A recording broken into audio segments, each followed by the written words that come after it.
नमस्कार। सहारा India CRC भुगतान का मामला एक तरफ चल रहा है, दूसरी तरफ ईडी की कार्रवाई भी चल रही है और पूरी कार्रवाई 15 अप्रैल 2025 को परिवर्तन निदेशालय ईडी ने सहारा समूह के खिलाफ मनी लॉन्ड्रिंग के एक बड़े मामले में सख्त कार्रवाई करते हुए महाराष्ट्र के लोनावाला में स्थित अम्बे वैली सिटी और उसके आसपास की 707 एकड़ जमीन को अस्थायी रूप से अटैच कर दिया है। इस संपत्ति की अनुमानित बाजार कीमत 1460 करोड़ रुपए है। यह कार्रवाई prevention of money laundering act यानी पीएमएलए 2002 के तहत की गई है। ईडी का दावा है कि यह जमीन सहारा समूह की विभिन्न संस्थाओं से डाइवर्ट किए गए फंड का उपयोग करके बेनामी नामों पर खरीदी गई थी। जांच की शुरुआत में ईडी ने कहा था कि ये हमारी जांच हमारा इंडिया कोऑपरेटिव सोसाइटी लिमिटेड यानी HICCSL और अन्य के खिलाफ उड़ीसा, बिहार और राजस्थान पुलिस द्वारा दर्ज 3 प्राथमिक यानी कि FIRों के आधार पर शुरू थी। इन FIRों में उस समय धोखाधड़ी यानी IPC की धारा 420 और आपराधिक साजिश यानी IPC की धारा 120B के आरोप शामिल थे। इसके अलावा सहारा समूह और इससे जुड़े व्यक्तियों के खिलाफ 500 से ज्यादा FIR की भी जानकारी मिलती है, जिनमें 300 से ज्यादा पीएमएलए के तहत सूचीबद्ध अपराधों से संबंधित हैं।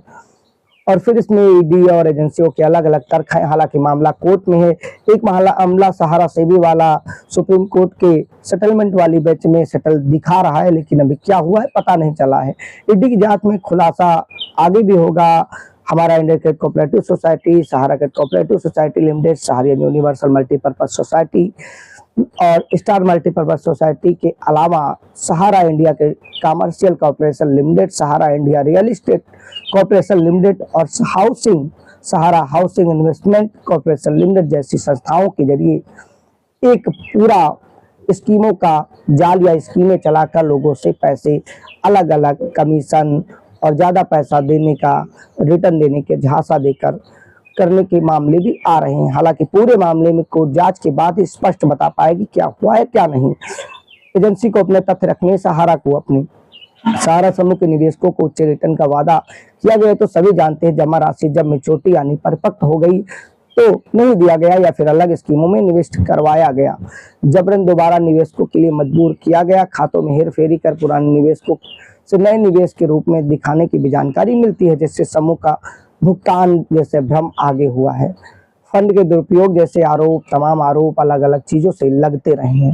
बेनामी संपत्तियों की खरीद में भी तमाम चीज एजेंसी पर्दा उठा सकती है। निजी खर्चे और ऐशो आराम की जीवन शैली जैसी बातें आ रही हैं। कुछ संपत्तियों को बेचकर नगद भुगतान प्राप्त करना, जिससे निवेशकों को उनके हक से वंचित किया गया, ऐसे भी आरोप लगते हैं। हालांकि एजेंसियों का जांच के दायरे में तथ्य इकट्ठा करना और आरोप लगाना चीजें हैं और सहारा को अपने तथ्य देना, जिसके तहत कोर्ट उसे तौलेगी क्या सही है क्या नहीं। बहरहाल पीएमएलए की धारा 50 के तहत कर्मचारी और अधिकारियों के बयान लिए गए हैं। पीएमएलए की धारा 17 के तहत तलाशी के दौरान 2 करोड़ 98 लाख रुपए की अघोषित नकदी भी बरामद की गई थी।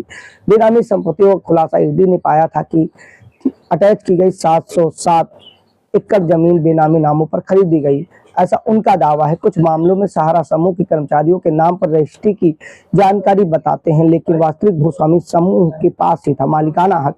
एक उदाहरण में कर्मचारी की विधवा अपनी जमीन बेचने के लिए कोशिश करती है, तब सहारा समूह आपत्ति लगाता है, जिससे बेनामी स्वामित्व का पुख्ता सबूत मिलने की बात सामने आ रही मीडिया रिपोर्टों में। ईडी की जांच अभी भी जारी है, जिसका मकसद इस पूरे मामले प्रकरण से पर्दा उठाना है। डाइवर्ट किए गए फंड, अलग अलग नामों से उसका पता लगाना, बेनामी संपत्तियां और किस नाम से संपत्तियां, ये पूरे मामला भारत में सहकारी समितियों से जुड़े सबसे बड़े मामले का है, जो निवेशकों के साथ व्यवस्थित को प्रबंधन और तमाम चीजों को दर्शाता है। सहारा समूह के ईडी की यह कार्रवाई मनी लॉन्ड्रिंग और वित्तीय घोटाले की जांच की एक कड़ी और रूपरेखा को दर्शाता है।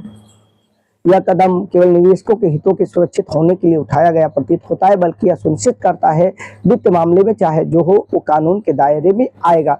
लेकिन एक चीज और है, जब इनका लाइसेंस तमाम चीजें दी गई उसके बाद भी इस मामले में अभी तक क्यों पुख्ता चीजें नहीं हुई हैं।